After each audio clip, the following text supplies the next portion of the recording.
ಈ ಬಾರಕೂರು ಒಂದು ಬಂದರಾಗಿದ್ದಂಥ ಉಲ್ಲೇಖ ನಮಗೆ ಸಿಗುತ್ತೆ. ಅದು ಕ್ರಿಸ್ತ ಶಕದ ಆರಂಭಕ್ಕೆ. ಆಳುಪ ರಾಜವಂಶ ಅವರು ಬಾರಕೂರಿಗೆ ತಮ್ಮ ರಾಜಧಾನಿಯನ್ನು ವರ್ಗಾಯಿಸಿಕೊಳ್ಳುವುದು 11ನೇ ಶತಮಾನ. ಅರಮನೆ ಇದ್ದಂತ ಜಾಗ ಈಗ ಆಟದ ಮೈದಾನ ಆಗಿದೆ. ಸಿಂಹಾಸನ ಗುಡ್ಡೆ ಎಂಬುದಾಗಿ ಕರೆಯಲ್ಪಡ್ತಾ ಇದೆಯೋ ಹೌದು, ಅದು ಆಳುಪರ ಅರಮನೆ ಇದ್ದಂಥ ಪ್ರದೇಶ. ಒಂದೊಂದ್ಸಾರಿ ಅಳುಪೋತ್ಸವ ಅಂತೇಳಿ ಸರ್ಕಾರ ಒಂದು ಪ್ರಯತ್ನ ಮಾಡಿತ್ತು. ಐತಿಹಾಸಿಕ ಮಹತ್ವದ ಅರಿವು ಇಲ್ಲದೆ ಮಾಡಿರ್ತಕ್ಕಂಥ ಕೆಲಸ.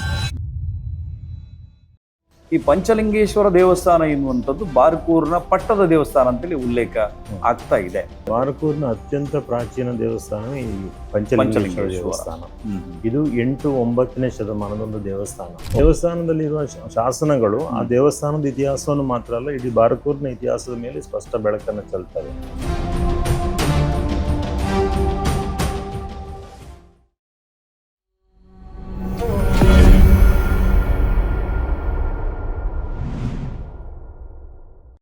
ವೀಕ್ಷಕರೇ ನಮಸ್ತೆ, ನಾನು ವಸಂತ್ ಗಿಳಿಯಾರ್, ಇದು ಪಬ್ಲಿಕ್ ಮಿರರ್. ನಾವು ಇವತ್ತು ಡಾಕ್ಟರ್ ಬಿ ಜಗದೀಶ್ ಶೆಟ್ಟಿ ಅವ್ರನ್ನ ಹುಡ್ಕೊಂಡು ಬಂದಿದ್ದೀವಿ. ಗೋವಿಂದ ಪೈ ಸಂಶೋಧನಾ ಕೇಂದ್ರ ಇದರ ಅಡ್ಮಿನಿಸ್ಟ್ರೇಟರ್ ಆಗಿರುವಂಥ ಜಗದೀಶ್ ಶೆಟ್ಟರು ಇತ್ತೀಚೆಗಷ್ಟೇ ಬಾರ್ಕೂರಿಗೆ ಭೇಟಿ ಮಾಡಿದಂತಹ ಪ್ರವಾಸೋದ್ಯಮ ಸಚಿವರಾಗಿರುವಂಥ HK ಪಾಟೀಲ್ರು ಜಗದೀಶ್ ಶೆಟ್ಟರ ನೇತೃತ್ವದಲ್ಲಿ ಒಂದು ಸಂಶೋಧನಾ ಕಮಿಟಿಯನ್ನು ನೇಮಕ ಮಾಡ್ತೀವಿ, ಅವರು ಕೊಡುವ ವರದಿಯ ಮೇರೆಗೆ ನಾವು ಬಾರ್ಕೂರ್ನ ಮುಂದೇನು ಮಾಡಬೇಕು ಅನ್ನೋದನ್ನು ಯೋಚನೆ ಮಾಡ್ತೀವಿ ಅಂತೇಳಿ ಬಹಳ ಸ್ಪಷ್ಟವಾಗಿ ಹೇಳಿದ್ದಾರೆ. ಮೀಡಿಯಾದವರ ಮುಂದೂ ಕೂಡ HK ಪಾಟೀಲ್ ಹಾಗೆ ಹೇಳಿದ್ದಾರೆ. ಹಾಗಾಗಿ ಇತಿಹಾಸ ಸಂಶೋಧಕ ಮತ್ತು ಈ ಬಾರ್ಕೂರ್ನ ಇತಿಹಾಸದ ಬಗ್ಗೆ ಅಧಿಕಾರಯುತವಾಗಿ ಮಾತಾಡಬಲ್ಲಂತಹ ಸಾಮರ್ಥ್ಯ ಇರುವಂತಹ, ಅಧ್ಯಯನದ ಹಿನ್ನೆಲೆ ಇರುವಂತಹ ಡಾಕ್ಟರ್ ಬಿ ಜಗದೀಶ್ ಶೆಟ್ಟಿ ಅವ್ರನ್ನ ನಾವು ಇವತ್ತು ಭೇಟಿ ಮಾಡಿ ಅವರ ಹತ್ರ ಕೆಲವು ವಿಚಾರಗಳನ್ನು ಚರ್ಚೆ ಮಾಡಲಿಕ್ಕಿದ್ದೀವಿ. ಕಾರ್ಯಕ್ರಮಕ್ಕೆ ಜಗದೀಶ್ ಶೆಟ್ಟರನ್ನ ಸ್ವಾಗತಿಸ್ತೀನಿ. Sir, welcome sir. Sir, HK ಪಾಟೀಲ್ರು ನಿಮ್ಮನ್ನು ಉಲ್ಲೇಖಿಸಿ ಹೇಳ್ತಾರೆ, ಬಾರ್ಕೂರು ಅನ್ನುವಂಥದ್ದು ಬಹಳ ವಿಷಾದಕರವಾದಂಥ ಒಂದು ಜಾಗ ಆಗಿದೆ. ನಾವು ಹಾಳು ಹಂಪೆ ಅಂತ ಹೇಳ್ತಿದ್ವಿ.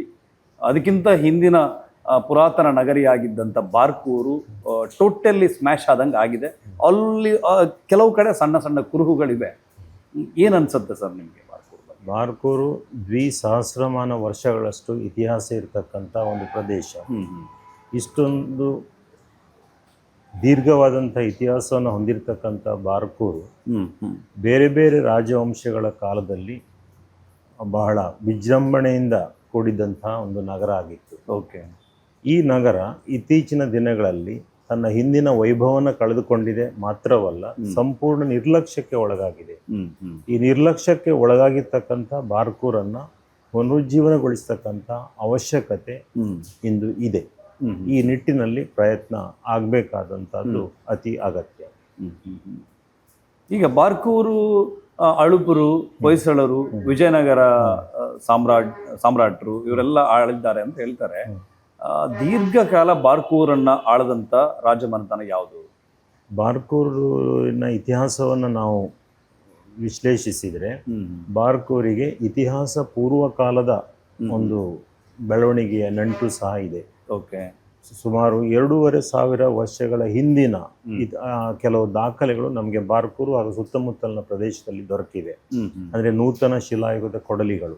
ನೂತನ ಶಿಲಾಯುಗದ ಕೊಡಲಿಗಳು ಬಾರ್ಕೂರಿನ ಸಮೀಪದ ಬಂಡಿ ಮಠದಲ್ಲಿ, ಅದೇ ರೀತಿಯಲ್ಲಿ ಕೋಟತಟ್ಟಿನಲ್ಲಿ, ಕುಕ್ಕುಡೆಯಲ್ಲಿ ಬೇರೆ ಬೇರೆ ಕಡೆ ದೊರೆತಿದೆ. ಆನಂತರ ಈ ಬೃಹತ್ಶಿಲಾಯುಗ ಕಾಲದ ಅವಶೇಷಗಳು ಸಹ ಬಾರ್ಕೂರಿನ ಸುತ್ತಮುತ್ತ ದೊರೆತಿವೆ. ಅಂದರೆ ಇತಿಹಾಸ ಪೂರ್ವ ಕಾಲದಲ್ಲೇ ಇಲ್ಲಿ ಮಾನವನ ಚಟುವಟಿಕೆ ಇತ್ತು ಎನ್ನುವುದಕ್ಕೆ ನಮಗಿರ್ತಕ್ಕಂಥ ಆಕರಗಳು. ಅಂದರೆ ಪ್ರಾಚೀನ ಕಾಲದ.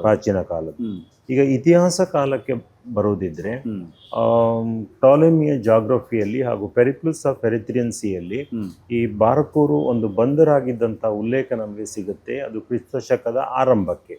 ಓಕೆ.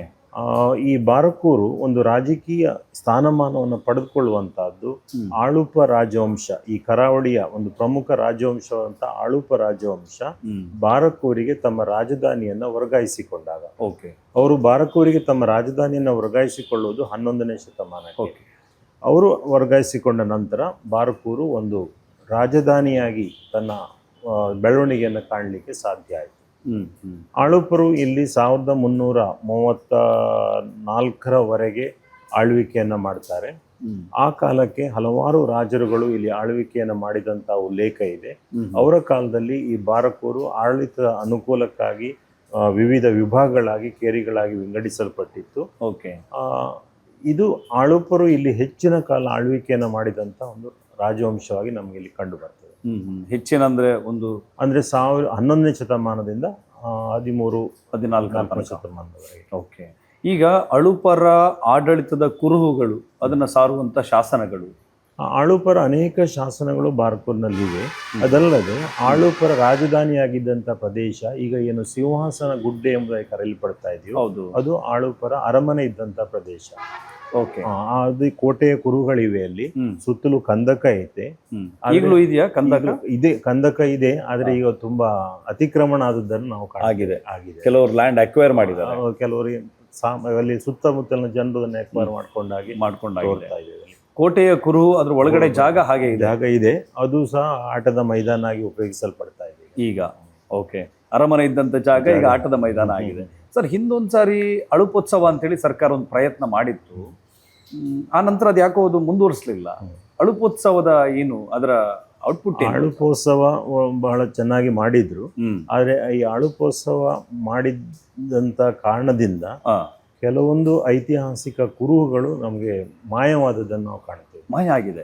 ಅಂತ ಹೇಳಿದ್ರೆ ಅಳುಪೋತ್ಸವ ಮಾಡಿರುವಂತಹದ್ದು ವಿಜಯನಗರ ಕೋಟೆ ಇದ್ದಂತ ಪ್ರದೇಶ. ಓಕೆ. ಬಹಳ ಮುಖ್ಯವಾದಂತಹ ಜಾಗ. ಸುಮಾರು 11 ಎಕರೆ ಜಾಗ ಇದೆ ಅಲ್ಲಿ. ಓಕೆ. ಅಲ್ಲಿ ಮಾಡಿದ್ರು. ಮಾಡುವಾಗ ಅವರು ಅಲ್ಲಿ JCB ತಂದು ನೆಲವನ್ನ ಸಮತಟ್ಟುಗೊಳಿಸಿದ್ದಾರೆ.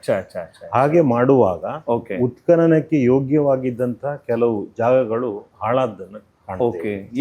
ಈ ಬಗ್ಗೆ ನಾವು ಅದವರಿಗೆ ಮನವಿಯನ್ನ ಕೊಟ್ಟಿವಿ, ಅದನ್ನ ಹಾಳು ಮಾಡಬಾರದು ಎನ್ನುವುದಾಗಿ. ಆದ್ರೆ ಅದಕ್ಕೆ ಯಾವುದೇ ನಿರ್ಲಕ್ಷ್ಯ ಸಿಗಲಿಲ್ಲ. ಸರ್, ಇದು ಬಹಳ ದೊಡ್ಡ ಗಂಭೀರವಾದಂತ ಪ್ರಕರಣ ಅಲ್ವಾ ಸರ್? ಅಂದ್ರೆ ಈ ಎಕ್ಸ್ಕವೇಷನ್ ಮಾಡಬೇಕಿರುವಂತ ಜಾಗದಲ್ಲೆಲ್ಲ JCB ಹಾಕಿ ಅದನ್ನ ನೆಲ ಸಮ ಮಾಡಬೇಕು. ಅದು ಐತಿಹಾಸಿಕ ಮಹತ್ವದ ಅರಿವಿಲ್ಲದೆ ಮಾಡಿರ್ತಕ್ಕಂಥ ಕೆಲಸ. ಸರ್ಕಾರವೇ ಹೊಣೆ ಹೊರಬೇಕಿದನ್ನ. ಸರ್ಕಾರ ಇಲಾಖೆಗಳು ಅದನ್ನ ಜವಾಬ್ದಾರಿನ ಹೊತ್ತಿದ್ದು ಅವರಿಗೆ ಅದರ ಅರಿವಿಲ್ಲದಿರುವಂತಹದ್ದು, ಅದರ ಬಗ್ಗೆ ನಾವು ತಿಳುವಳಿಕೆ ನೀಡಿದ್ರು ಸಹ ಅದನ್ನ ಗಮನಕ್ಕೆ ತೆಗೆದುಕೊಳ್ಳದೆ ಇರುವಂತಹದ್ದು ಬಹಳ ದುರದೃಷ್ಟಕರ ವಿಷಯ. ಸರ್, ಈಗ ಕತ್ತಲ ಬಸದಿಯನ್ನ ನಾವು ನೋಡಿದ್ವಿ, ಸಚಿವರು ಕೂಡ ಭೇಟಿ ಮಾಡಿದ್ರು. ಒಂದು ಕಡೆ ಶಿವನ ದೇವಸ್ಥಾನ, ಇನ್ನೊಂದು ಕಡೆ ವೈಷ್ಣವ ದೇವಸ್ಥಾನ. ನೀವು ಎಕ್ಸ್ಪ್ಲೈನ್ ಮಾಡಿದ್ರಿ ಮಿನಿಸ್ಟ್ರಿಗೆ. ಏನ್ ವಿಶೇಷ ಇರ್ಬೋದು ಅಲ್ಲಿ ಅಂತ? ಅಲ್ಲಿಂದ ಒಂದು ಸಾಮಾಜಿಕ ಸಾಮರಸ್ಯವನ್ನು ಅಲ್ಲಿ ಬಾರ್ಕೂರ್ನಲ್ಲಿ ಕಾಣಬಹುದು ಎನ್ನುವುದು ಎಲ್ಲ ಸಂಶೋಧಕರ ಅಭಿಪ್ರಾಯ.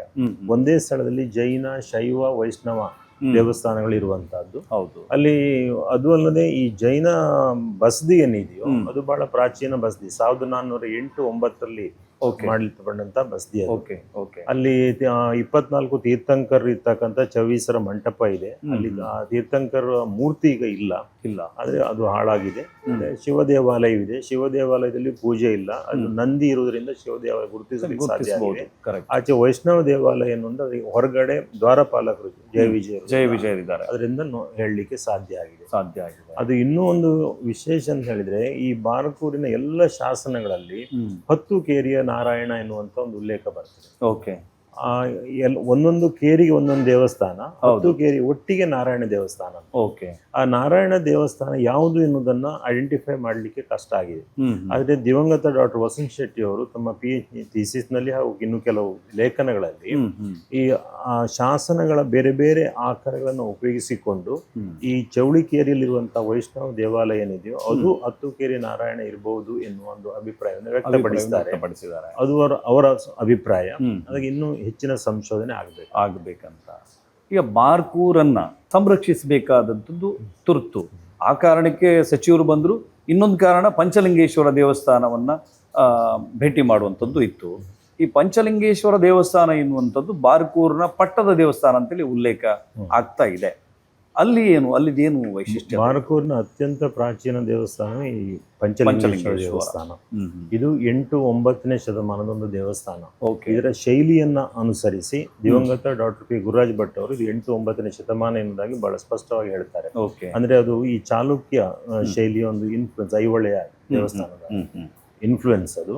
ಆ ರೀತಿಯ ಶೈಲಿ ಇಲ್ಲಿ ಇದೆ, ಅದು ಗಜಪ್ರಸ್ಥ ಶೈಲಿ. ಹೌದು. ಈ ಗಜಪ್ರಸ್ಥ ಶೈಲಿಯ ಎಲ್ಲಾ ದೇವಸ್ಥಾನಗಳು 8-9ನೇ ಶತಮಾನದವುಗಳು. ಓಕೆ. ಕೋಟದ ಹಿರೇಮಾಲಿಂಗೇಶ್ವರ, ಹಿರೇಮಾಲಿಂಗೇಶ್ವರ, ಬ್ರಹ್ಮಾವರದ ಮಾಲಿಂಗೇಶ್ವರ, ಉಡುಪಿ ಅನಂತೇಶ್ವರ, ಹೀಗೆ ಹಲವು ದೇವಸ್ಥಾನಗಳಿವೆ.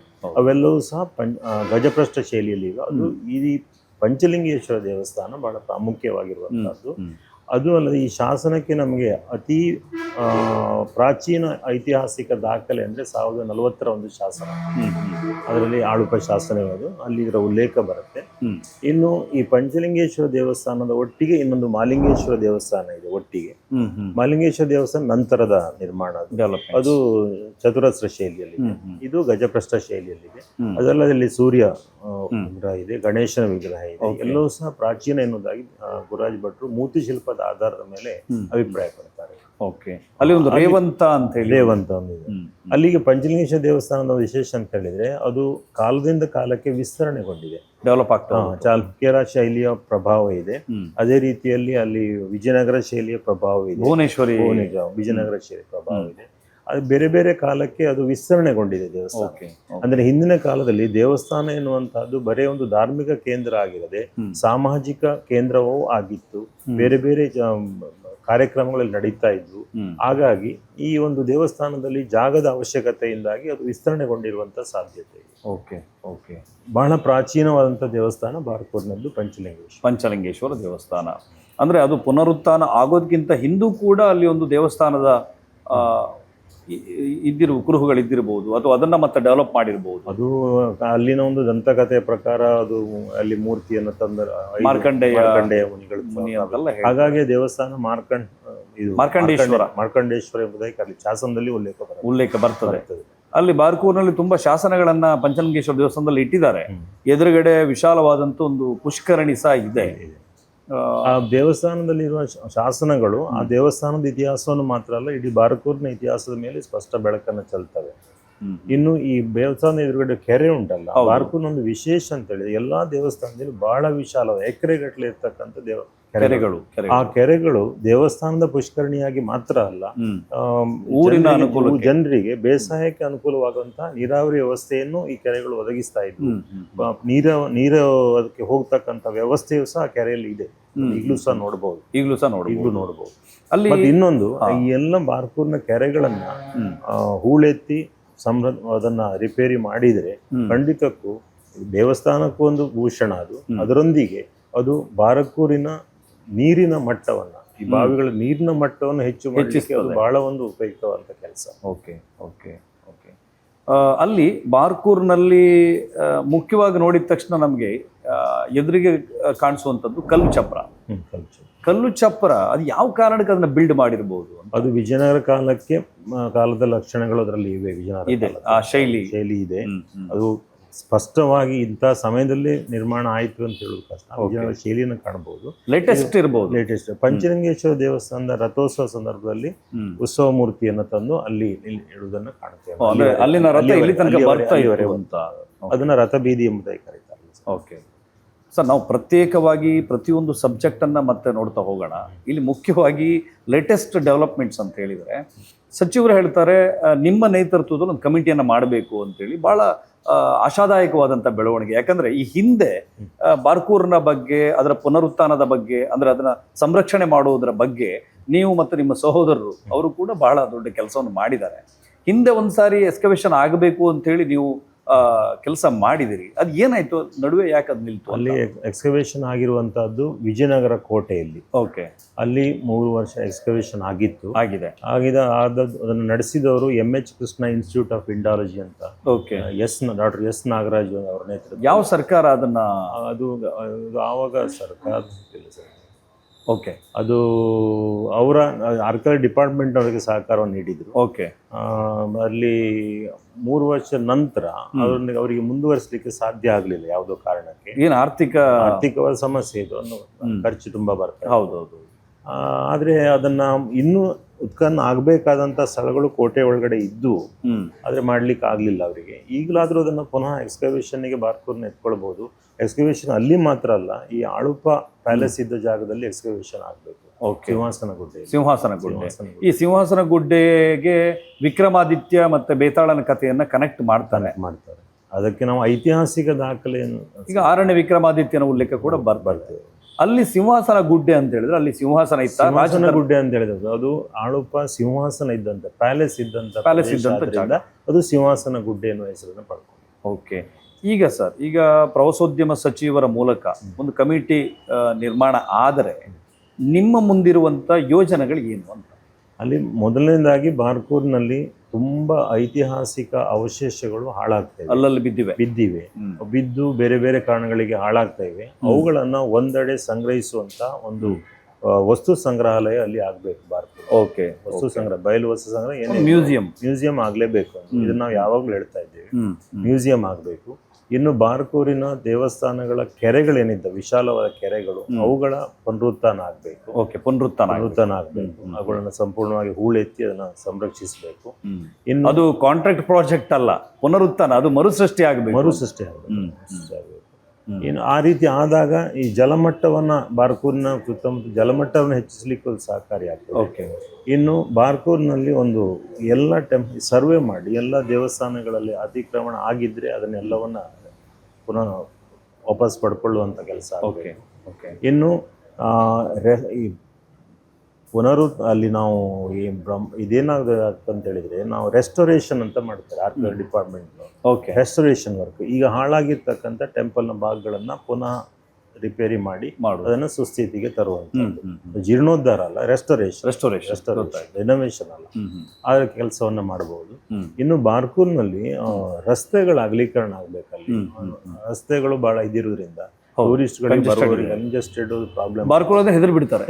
ಅಲ್ಲಿ ಒಂದು ಸಪರೇಟ್ ಬಸ್ ಸ್ಟ್ಯಾಂಡ್ ಇಲ್ಲ, ರಸ್ತೆ ಮೇಲೆ ಬಸ್ಗಳು ನಿಲ್ತಾ ಇವೆ. ಅದೊಂದು ದೊಡ್ಡ ಸಮಸ್ಯೆ ಅಲ್ಲಿ.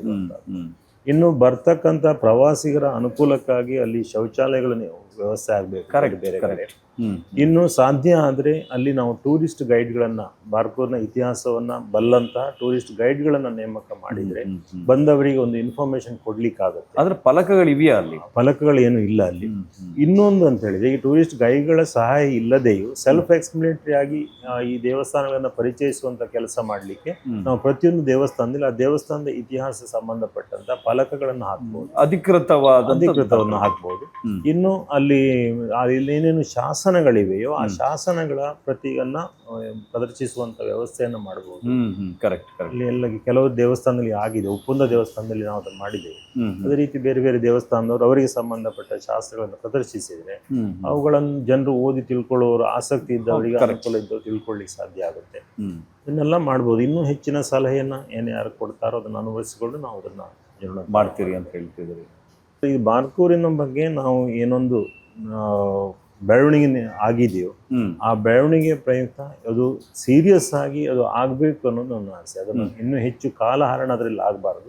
ಆದಷ್ಟು ಶೀಘ್ರದಲ್ಲಿ ಆ ಕೆಲಸ ಆಗಬೇಕು ಅನ್ನೋದು ನಮ್ಮ ಒಂದು ಇಚ್ಛೆ.